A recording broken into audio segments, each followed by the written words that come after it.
Mungkin bisa diceritain sedikit di mana awalnya bisa menerima tawaran di main film horor ini. Ceritanya tuh panjang ya. Nah, panjang, nggak cukup durasinya. Pokoknya intinya tiba-tiba ada callingan dari Mak ya. Kalau misalkan ada film ini Rambut Evan, rambut Maka. kita happy banget ya dengarnya. Iya. Excited lah dengan adanya ini. Kalau aku sih bilang excited banget karena kalau untuk film horor sendiri mungkin ini film perdana untuk aku memerankan menjadi seorang manusia ya. Berarti selama ini Iya, biasanya adegan-adegan horornya biasanya lebih ke diseling. Jadi pokoknya karakter khusus untuk hantunya karena kan sebenarnya aku juga lebih spesialis di karakter horor sebenarnya. Tapi kali ini dapat peran di sini menjadi sosok orang yang ibaratnya dibilang jauh lah dari kehidupan nyataku. Jadi kayak tantangan gitu. Dan sebenarnya mau ngucapin terima kasih buat Pak Sangker juga yang sudah mempercayakan buat manajer tercinta Mafera. Pokoknya makasih banget. Intinya hebat deh, dan ini tantangan berat karena biasanya untuk karakter horor itu tadi aku bisa merankan jadi karakter horornya bukan jadi orangnya. maksudnya jadi setannya gitu bang? Iya, aku lebih di spesialis karakter horor karena dari dulu sampai sekarang beberapa adegan-adegan jadi hantu yang mengandalkan apa kelenturan badan, diseling, dibanting udah makanan aku. Ini baru perdana film horor jadi orang. Film apa aja sih, coba lu sebutin dah. Dulu sempet ada beberapa project. Gimana istilahnya Jembatan Ancol dulu yang Reborn. Kalau itu jadi gantiin Ozi Saputra, Papi Ozi sempet. Terus ada beberapa film, sebenarnya aku nggak mau nyebutin judulnya karena udah tidak baik-baik saja dengan pihak yang sono dulu, jadi tidak jadi tayang juga. Itu memerankan itu memerankan satu peran di mana aku jadi spesialis horor tapi kita jalannya kayang turun tangga. Itu adegan terekstrim yang pernah aku coba. Oke, kalau Kanena seperti apa? Kalau aku itu lebih arah YouTube-nya juga tentang yang mistis-mistis. Tapi aku yang lebih, kalau dia kan yang memperagakan si hantunya. Kalau aku itu yang lebih mediumisasi. Jadi yang lebih hantunya masuk ke aku kayak gitu. Yang lebih hantunya malah yang berbicara sama para manusia kan gitu. Iya, ya gitu. Film ini sebenarnya kan berapa sih Kak film ini tadi?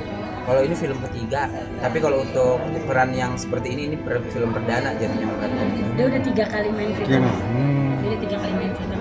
Kalau untuk Nena, jujur, dia pertama kali main film untuk horor. Nah, gimana kan? Iya. Pertama kali main horor. Iya. Ada tantangan berat kayaknya. Stres nggak atau gimana? Excited atau manggil orang tetangga-tetangga gitu? Sangat excited dan juga bersyukur banget gitu. Tapi ya ini kan balik lagi, experience is the best teacher, yang dimana pengalaman itu kan guru terbaik. Jadi Mafera lah yang memberikan pengalaman terbaik itu. Jadi ini guru gitu. Saat melihat pengalaman baik, saat melihat udah dikasih skrip gimana nih? Udah mulai baca-baca, waduh, cocokkah di castingmu atau gimana seperti nih, apa? Pastinya harus banyak dipelajari lagi ya, karena kan udah callingannya kan besok ya Mbak ya. Jadi memang harus PR banget ya. Kalau dibilang untuk nggak bisa tidur ya mungkin nggak bisa tidur kali ya, karena memang first time yang namanya terjun di dunia perfilman gitu. Selama ini kan drama kehidupan kenyataan, kalau ini kan drama untuk layar lebar, jadi harus ya mengekspresikannya harus totalitas. Tapi Kanena sendiri tipe cewek yang penakut atau enggak sih selama ini? Aduh, dia melaki. Dia lagi. Nah, lakinya itu berarti ngambil langsung film horor gimana nih? Dari kecil emang nggak pernah takut dengan hal Enggak mistis? sih, nggak pernah takut, malah jujur aku lebih takut sama manusia ya daripada sama hantu. Manusia yang kayak setan ya. Iya, Mbak Nena. Oh, manusia yang suka ngatain Mak ya. Pernah kejadian mistis gak sih Kak? Siapa tuh, Mak? Kejadian mistis. Kalau kejadian mistis tuh udah hampir tiap hari ya, udah kayak ya udah kayak bersebelahan aja dunianya gitu. Mbak Nena nih waktu pas terima itu, terima skrip langsung gue mau ramal diri sendiri nggak? Kan biasa baca tarot nih. Apakah ada kesana juga nggak sih? Gue baca dulu. Kalau aku untuk baca pribadi diri aku sendiri nggak pernah ya, karena kenapa? Terkadang aku suka denial dengan apa yang ada di energi di tarot tersebut gitu. Jadi bacanya suka ngaco keluarnya. Gitu. Intinya dokter aja kalau sakit kan butuh dokter. Begitu juga dengan reader tarot. Butuh reader tarot lain juga. Nah, Terus butuh apa maksudnya kursus juga nggak sih? Acting kan beda nih. Sempat khusus acting berapa lama atau gimana untuk persiapan ini seperti apa? Kebetulan kalau untuk persiapan memang ada beberapa teknik juga, dan saya juga ada sempat mengikuti kelas yang dimana cara bicara, cara acting dan lainnya. Dan kebetulan Mbak Vera kan juga kenal ya. Iya. Beliau dan beliau juga pemilik dari tempat pelatihan itu juga orang yang hebat juga. Berapa lama? Itu aku sekitaran setahun karena aku mengikuti 2 pelatihan. Mak memilih Nena dan Bang Bule untuk bermain di film ini. Apa sih Mak yang menurut Mak bisa cocok nih di Nena atau Bang Bule di film ini? Kalau Mak sendiri gini, karena Mak dari dulu pertama punya talent itu pertama mereka punya talent, punya karakter. Mak suka di dunia film karena satu pertama ya, paling tertinggi entertain di dunia entertain itu kan film. Karena nggak semua orang gampang main film. Ini dijadikan portfolio buat mereka, dijadikan pengalaman buat mereka. Jadi ada sisi kebanggaan emak buat Bule sama Nena bisa dapat film itu, udah kebanggaan buat manajer. Karena nggak gampang untuk film itu, bener nggak sih? Paling nggak gampang loh, layar lebar itu nggak gampang dan nggak mudah banget. Berarti Kak Nena sama Bang Bule sangat bersyukur banget. Iya, bersyukur. Ketemu Mak. kalau dibilang bersyukur karena dari dulu saya belum terjun di dunia entertain saja, almarhum sudah menjadi idola saya, dan dia sudah bisa diterima di manajemen ini satu kebanggaan yang luar biasa, karena itu adalah sesuatu yang saya impikan tapi tidak pernah saya harapkan, tapi Tuhan kasih jalan di sini gitu loh. Gitu kan. Gimana rasanya kalau misalkan kalian punya idolanya sudah nggak ada, tapi kalian dekat sama seseorang yang telah mencetak idola itu untuk menjadi bintang. Jadi mimpinya kan bisa nggak ya kalau untuk menggantikan almarhum? Tidak mungkin ya, karena almarhum tetap jadi legend. Semua orang kayak misalkan untuk menggantikan sosok Mak Vera agak sulit. Kenapa? Ada emak pasti ada nama Olga, ada Olga pasti ada nama emak. Begitu juga sebenarnya. Kalau Bang Bule persiapannya seperti apa nih Bang Bule? Kalau persiapannya sebenarnya kalau persiapan untuk skenario, jujur aku mungkin akan baca ulang lagi, baca terus lagi, karena di CMI nggak ada stopnya. Di CMI nggak ada stopnya. Terus nggak ada berhentinya nih. Nah, untuk Kak Nena sendiri gimana? Akhirnya main film atas sebuah juga impian. dari Mak, ketemu Mak, dan gimana bersyukurnya? It's so grateful ya, aku sangat senang sekali dan sangat bersyukur sekali dengan Emak, karena kita juga bertemunya di sushi ya Mbak. Iya. Karena sama-sama senang sushi, gitu. Sama-sama senang sushi. Jadi ada sama-sama kecocokan aku sama Emak. Dan aku juga menganggap Emak ini bukan hanya sekedar manajer aja, tapi memang tempat curhat, tempat ngadu, tempat diomelin Emak juga kan gitu. Jadi memang bukan manajer aja, jadi sosok ibu yang mengayomi anaknya gitu. Jadi kalau ada berita tuh bilang Mak Vera ngomelin, ya kan, ngomelin anak-anaknya, tanya sama mereka, pasti ada salahnya. Nggak mungkin Emak marah-marahin anak Emak kalau nggak ada salahnya. Ya bener nggak? Ya, dia ada salah nggak Tapi ngomelin. kalau emak itu sebenarnya tipe kalau dia lagi ngomel, berarti itu lagi candaan. Soalnya kalau dia marah, dia pasti diem. Nggak dibalas WA ya? Enggak, dia nggak akan balik. Pokoknya dia diem. Jadi kalau misalkan ada kata-kata kasar bla bla bla bla, mungkin itu beritanya yang dibalik. Karena selama kita tahu kalau ada keluar kata-kata kasar, itu lagi candaan. Kalau dia marah, diem.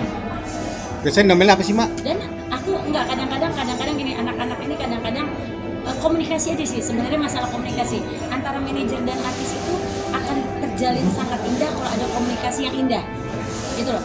Komunikasi antara anak dan ibu, artis dan manajer itu satu kesatuan yang memang nggak bisa dilepas gitu. Kayak pada saat aku sama Olga, boleh jujur, teman-teman juga tahu, asistennya semua juga pada tahu. Olga itu setiap malam dan setiap hari, setiap dia pulang dari salah satu stasiun TV, itu pasti pulang dia akan telepon mak setelah dia sholat. Dia mandi, setiap sholat dia langsung cerita, gue hari ini begini, dan tiap hari. Kenapa mak sama anak-anak mak yang sekarang juga seperti itu? Karena biar dapat chemistry-nya. Lu keluhannya apa sih? Ada masalah apa sih? Itu loh yang mak mau. Jadi jangan sampai ada omongan di belakang lagi, beritanya jelek lagi. Aku lebih baik kalian kalau udah gak nyaman ngomong sama emak, kita duduk bareng. Gak usah ngomong di belakang yang ujung-ujungnya nanti jadi fitnah. Gitu. Ngasih tahu anak-anak, bener gak? Kalau gak seneng ngomong deh sama emak, daripada ngomongin emak di belakang capek. Yang ada ntar malah rezekinya seret. Karena apa? Karena kita ini yang nyari di depan untuk cari duit. Anak kita nyung di belakang kita. Ya Allah tahu, aku nggak tahu, tapi Allah tahu. Gitu loh. Jadi lebih baik mendingan keluar baik-baik, tapi nggak usah saling ngomongin gitu loh. Intinya kalau orang tua maunya itu aja. Bertahun-tahun berlalu masih dinyinyirin nih, Mbak Vera. Kalau kayak gitu udah salah. Maksudnya kayak aku tidak mau menyalahkan orang lain, tapi itu sudah mungkin sifatnya orang. Benar ya? Aku nggak mau bela diri. Aku tetap aja aku bela dirinya sama Allah aja deh. Jadi boleh jujur sampai sekarang ini dijatuhin berulang kali emak dijatuhin. Mungkin kalian juga pada tahu lah. Kalian juga tahu lah berita emak seperti apa. Tapi kalian boleh lihat nggak posisi emak tetap berdiri sampai saat ini. Alhamdulillah konser Dewi Persik berjalan nanti tanggal 20 ya kan? Tanggal 17 Juni 2023 di Singapura. Jangan sedih, MVJ itu Mbak Vera Jamil Entertainment itu nama saya. Jadi mau dijatuhin berulang kali sama manusia, kata Allah lu enggak kok, lu mau bantuin orang-orang kok. Maaf loh, ini anak-anak talent baru emak ini kita ngangkatnya dari nol. Begitupun yang ngatain emak juga ngangkat dari nol. Emak lebih bangga kalau misalkan orang itu yang tadi nggak dilihat orang jadi lihat orang. Contohnya Olga. Dari orang nggak ngelihat Olga, dari orang nggak ngelihat Dewi Persik, daripada orang nggak ngelihat Saiful Jamil. Boleh jujur, ayo. Emak mulai dari itu. Ini kayak mereka ini. Emak bilang ini tahap proses untuk menjadi seseorang bintang. Ya kayak begini dulu.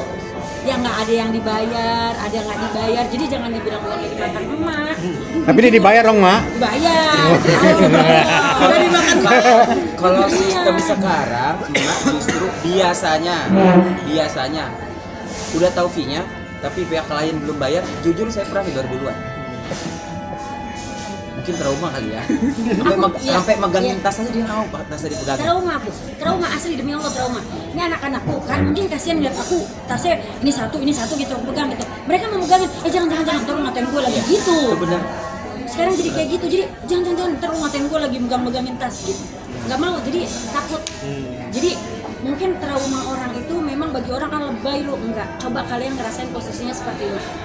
Berarti cara emak ngegembleng anak-anak baru ini sama yang ketika dulu almarhum, sama ya? Sama, kita saling ngobrol. Nggak suka omongnya sama emak, kalau emak salah ngomongnya sering kayak gitu. Cuman kadang-kadang banyak kompor, tau nggak kompor? Yang ngomporin yang tadinya anak kita baik-baik aja. Jadi lu pergi lu dari emak, kalau lu pergi dari emak kan nama emak jelek lagi. Lu keluar lu dari emak biar nama emak jelek lagi. Itu loh kompor. Jadi yang aku tahu bahwa gini, orang-orang kompor seperti itu aku yakin Allah nggak akan pernah tidur. Orang itu tidak akan pernah maju di depan saya selagi saya masih ada di depan. Udah itu aja sih, karena ada Allah aja sih. Saya sekarang patokannya Allah aja deh, bukan sok suci, cuman memang lagi belajar untuk menjadi yang lebih baik lagi aja gitu. Saya tetap manusia, pasti ada salahnya. Di fitnah diangkat derajatnya. Iya, kamu lihat deh, berapa kali emak dijatuhin, berapa kali berulang kali gedebuk. Untungnya anak emak, suami emak, orang tua emak kuat. Termasuk emak depresi sampai berapa tahun ya emak ya? 3 tahun. Lama. Udah 3 tahun, anak emak sampai tahu. Anak emak tuh ngedampingin emak. Saking ketemu orang banyak tuh, gue takut. Itu loh keganasannya pembulian itu.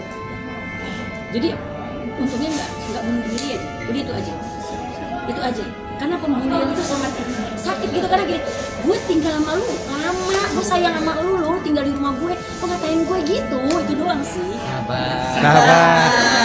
Sabar, Mas. Oke, karena sama pembulian gimana harapannya untuk ke depan nanti dan nanti sudah jadi harapan aku pastinya yang penting dikenal masyarakat dulu. Iya. Kan awalnya kan lebih ke sinetron, Iya. sekarang udah merambah ke layar lebar. Intinya sih harapannya bisa sukses bareng Mas. siapa tahu kita tidak pernah tahu rezeki, siapa tahu rezeki sama seperti almarhum. Minta doa aja, tapi intinya kalau saya tetaplah jadi penonton dan netizen yang budiman. Ini udah adem, jangan dikomporin lagi, karena kadang yang ini sama yang ini nggak ada masalah, netizen yang ngomporin, jadi orang pada panas. Kan kasihan kita juga yang anak-anak baru gabung ya kan, secara tidak langsung juga kalian sudah memprovokasi orang untuk menyerang kita ya kan. Padahal anak-anak ini bener loh, anak-anak ini ngebelain emak gara-gara emak yang ditoel duluan. Emak nggak ngomong, emak diem aja, jangan. Emak yang ngademin anak-anak emak. Itu bener. Jangan. Memang beliau yang ngademin. Sampai saya berapa kali hilang akun buat ngebelain emak, saya kata-katain loh. Kalau mau tahu, Dia hilang akunnya. berkali-kali saya hilang akun. Saya bilang sama dia, udah jangan dilawan, udah nggak usah. Kita lawannya dengan karya. Udah kita lawannya dengan karya. Ayo. Akhirnya alhamdulillah ini dapat layar lebar, anak emak. Si ada Kim. Mana itu si Kim? Kim, Ya. lu duduk aja. Dia juga dapat kerjaan ya anak. Punya YouTube sendiri, apa sendiri. Jadi berkah gitu loh. Anak-anak mas sekarang ada artis emak baru ya, Om Polos ya, dapat program di salah satu TV untuk jadi host. Itu kebanggaan buat manajer. Gak gampang, bener gak sih? Semua tuh maaf perlu duit, perlu transport. Kalau nggak ada manajer, ibarat kata yang dulangin duluan, gimana caranya jadi artis? Ngedandanin nih, aduh nggak tahu dandanannya gitu ya, dandanin dikit deh. Itu tugasnya manajer pada saat itu ya. Kalau sekarang enggak, mereka mah semua sendiri. Udah emak nggak repot demi Allah. Anak-anak sekarang Enak gua dong, nggak Mak. repot. Enak Gua nggak dong. repot. Gue taunya mereka udah besok pakai bajunya ini mereka cari sendiri. Gitu. Jadi emang nggak kayak dulu. Kalau dulu tuh mah yang masih entar kayak ini ya. Jangan datangnya jangan pakai motor, datangnya pakai mobil kayak kita pakai mobil emak aja. Wow loh. Modalin dulu lah ya. Iya. Cuman ya, tapi balik lagi kita ke manusianya lagi, mungkin ini jalannya Allah. Emak dipertemukan dengan anak-anak emak yang baru sekarang ini, ya semuanya pakai proses. Yang anak dulu juga baik, anak yang sekarang juga baik. Maksudnya udah selesai bagi emak yang dulu dengan suksesnya kalian udah di atas, emak bangga. Seenggak-enggaknya si Mak Vera ini pernah ada di titik bawahnya mereka untuk mereka sukses. Itu aja. Mak doain mereka sukses, mak doain mereka kaya raya. Begitupun doanya mereka untuk mak mudah-mudahan supaya mak tambah kaya, tambah sukses gitu ya. Amin.